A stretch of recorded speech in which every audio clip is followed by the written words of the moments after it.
The glory of any financial empire, as history repeatedly proves, is never permanent. And the early 20th century offers a stark lesson in how fragile even the most entrenched economic dominance can be. For decades, the British pound sterling stood as the world's most trusted international currency, backed by London's position as the world's financial capital and Britain's naval supremacy, which allowed it to control global trade routes from end to end. Yet beneath this apparent grandeur lay a vulnerability few recognized at the time. The entire system depended on Britain's political stability and its ability to sustain its military power. When that stability was tested by catastrophic crisis, the foundations once considered unshakable began to crack, opening the door to a shift in economic power that no one could have foreseen. Two world wars then struck like a storm that shattered every old calculation, forcing Britain to pay a price far steeper than anyone had anticipated.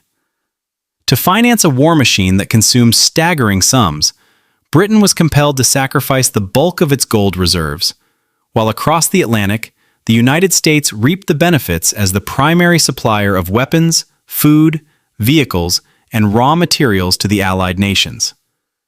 Ironically, Europe's desperate need to survive the war became a hidden blessing for America, as the world's gold steadily flowed toward the United States as payment. By 1944, the impact of this dramatic shift had reached its peak. The United States was estimated to hold roughly 2/3 of the world's official gold reserves, an achievement that quietly marked the end of Britain's golden era and the birth of a new financial power destined to dominate the world for decades to come. As World War II drew to a close, 44 nations gathered at Bretton Woods, New Hampshire, with one overarching goal: to build a stable international monetary system that would prevent a crisis like the Great Depression from ever happening again. This historic meeting produced an agreement that would reshape the face of global finance.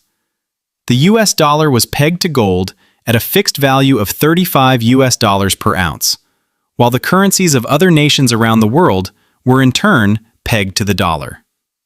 The conference also gave birth to two international financial institutions that remain highly influential to this day: the International Monetary Fund, IMF, and the World Bank.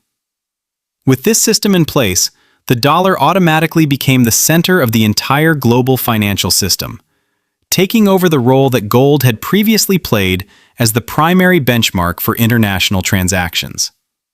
What made this system so unique and remarkable was the guarantee of direct convertibility between the dollar and gold. At the time, anyone holding dollars could, in theory, exchange them for gold through the US government, a promise that placed the dollar on equal footing with gold in terms of trust. It was precisely this convertibility guarantee that fueled the world's strong confidence in the dollar, since every nation knew that the currency they held wasn't merely a piece of paper, but a genuine claim on the gold reserves stored by the United States. This trust became the foundation for the dollar's dominance as the world's reserve currency for decades to come, long before the system eventually underwent major changes later on. Problems begin to emerge, 1950s to 1960s. In the years following the war, the global economy grew at a rapid pace, and the United States found itself spending enormous sums of money on a wide range of fronts. Massive expenditures poured into the Korean War, the Vietnam War, the ambitious space program, and a variety of domestic social programs aimed at strengthening the nation at home. As government spending climbed higher and higher, an increasing volume of dollars began flowing out and circulating abroad, spreading across foreign economies at a pace far beyond what anyone had anticipated at Bretton Woods. This steady outflow set the stage for a fundamental imbalance that would eventually threaten the very foundation the entire system had been built upon. What made this period particularly alarming was a simple but troubling reality. The amount of dollars circulating around the world eventually far exceeded the amount of gold the United States actually possessed. As this gap widened, other nations started to grow uneasy and began questioning the system's core promise, wondering whether all these dollars in circulation were still genuinely backed by gold as they had originally been assured. This growing doubt quietly chipped away at the confidence that had once made the dollar so trusted, planting the seeds of a crisis that would soon force the world to confront the fragile reality behind the paper promise it had relied upon for decades. France challenges America. Among the loudest and most persistent critics of the system was French President Charles de Gaulle, who viewed the arrangement as fundamentally unfair to the rest of the world. He argued that the United States enjoyed what amounted to an exorbitant privilege, since it could simply pay for its imports using a currency it printed itself, while every other nation had to earn dollars through genuine trade or exchange them for real goods and gold. This imbalance struck de Gaulle as a quiet but powerful advantage that let America live beyond its means at the expense of everyone else holding dollars in reserve, and he made no secret of his frustration with a system he believed unfairly favored its creator. De Gaulle didn't stop at criticism alone. In the mid-1960s, France took the extraordinary step of actually sending ships across the Atlantic to physically convert its dollar reserves into gold held by the United States. This bold and very public move sent a clear message that France no longer fully trusted the promise behind the dollar, and it sent ripples of concern throughout the international financial community. Other nations watched closely, and a growing fear began to spread that, if France could act so decisively, other countries might soon follow suit, potentially triggering a wave of gold withdrawals that the United States would struggle to sustain. This episode marked a turning point, exposing just how fragile the trust underpinning the entire Bretton Woods system had truly become. The Nixon Shock, 1971. On August 15, 1971, President Richard Nixon stunned the world by announcing a sweeping policy that would later become known as the Nixon Shock, a decision that fundamentally altered the course of global finance. In a single televised address, Nixon declared that the United States would suspend the convertibility of the dollar into gold, effectively closing the gold window that had defined the international monetary system for nearly 3 decades. This dramatic move brought the original Bretton Woods system to an abrupt end, dismantling the very framework that had once made the dollar synonymous with gold-backed stability and reliability across the globe. The consequences of this announcement were nothing short of historic, unfolding almost overnight and reshaping the nature of money itself. The dollar was no longer backed by gold in any form, severing the direct link between paper currency and precious metal that had anchored the world's financial system since 1944. In its place, the dollar transformed into what is known as a fiat currency, meaning its value now rested entirely on trust and government policy rather than on any physical reserve of gold or silver.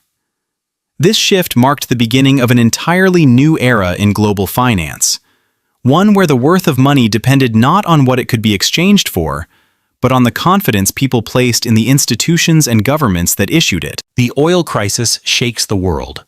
1973. Just 2 years after the Nixon shock, the world found itself gripped by another major upheaval following the outbreak of the Yom Kippur War. In response to Western support for Israel during the conflict, Arab member nations of the Organization of the Petroleum Exporting Countries, OPEC, made the decision to impose an oil embargo against the countries backing Israel, using their control over oil supplies as a powerful geopolitical weapon. The impact was immediate and severe, as oil prices skyrocketed within a remarkably short span of time, sending shockwaves through economies that had grown deeply dependent on cheap, steady oil supplies to fuel their industries and daily lives. The scale of the disruption was staggering. In a matter of months, world oil prices surged to roughly 4 times their previous level, catching industrialized nations completely off guard and exposing just how vulnerable their economies were to a single commodity. Countries across the industrialized world found themselves battling a painful combination of high inflation and economic recession all at once, a punishing mix that came to be known as stagflation, and left policymakers struggling to find effective solutions. Ordinary citizens felt the crisis in their everyday lives too, facing long queues at gas stations as fuel shortages became a common and frustrating reality. This crisis served as a stark reminder of how deeply interconnected the global economy had become, and how a disruption in one region could ripple outward to destabilize nations far beyond its borders. The Secret Agreement with Saudi Arabia, 1974. In the aftermath of the oil crisis, a pivotal and quietly negotiated arrangement took shape between the United States and the Kingdom of Saudi Arabia, marking the true birth of what would later become known as the Petrodollar system. Facing the reality of a dollar no longer backed by gold, American officials moved to secure a new source of strength for their currency, one rooted not in precious metal, but in the world's most valuable commodity, oil. Through a series of carefully crafted agreements, the two nations built a relationship that would go on to shape the global economy for decades, tying the fate of the dollar directly to the flow of Middle Eastern oil. At the heart of this arrangement, Saudi Arabia agreed to sell its oil exclusively using U.S. dollars, ensuring that any nation wishing to purchase Saudi crude would first need to acquire dollars to do so, thereby generating steady, built-in global demand for the currency. The kingdom further agreed to invest a substantial portion of its oil revenue surplus into dollar-denominated assets, including U.S. government bonds, effectively recycling petrodollars straight back into the American financial system. In return for this cooperation, the United States offered Saudi Arabia a powerful package of benefits, including robust security protection, close military cooperation, access to advanced weapons sales, and consistent political support on the world stage. This mutually reinforcing partnership gave the dollar a fresh foundation of demand just as its old gold-backed legitimacy had crumbled, cementing its position at the center of global trade for the next half-century, currency into an essential tool that virtually every country needed to keep its economy running. The pattern played out across the globe in remarkably similar ways, regardless of how different these nations were from one another. Japan needed dollars to keep its industries fueled. Germany needed dollars to power its factories. Brazil needed dollars to sustain its growing economy. And Indonesia, too, needed dollars to carry out its international oil transactions. What made this global reliance particularly striking is that it didn't stem from any binding international law or formal treaty requiring nations to hold dollars. Instead, it emerged organically from the simple fact that the dollar had become the dominant currency underpinning oil trade and the broader international financial system, making it something every economy needed to participate fully in global commerce.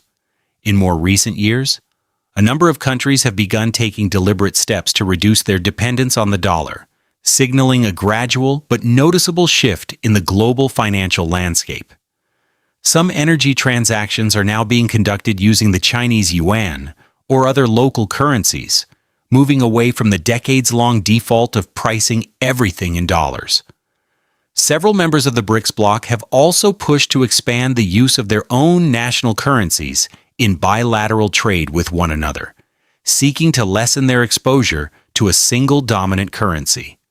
Russia, in particular, has significantly expanded its use of the ruble and the yuan following the sanctions imposed by Western nations, turning to alternative currencies as a way to keep its economy functioning outside the traditional dollar-based system. Despite these efforts, the dollar continues to dominate international trade, bond markets, and global foreign exchange reserves to this day, a testament to just how deeply entrenched its position has become over the decades. Reducing this dominance is proving to be a slow and difficult process, largely because it depends on factors that cannot be built overnight, such as the depth and liquidity of financial markets, the level of trust investors place in a currency, and the vast networks of usage that have taken decades to form and solidify. Until alternative systems can match the scale, stability, and widespread trust the dollar currently commands, it seems likely to remain the backbone of the global financial system for the foreseeable future, even as more nations chip away at its dominance from the margins.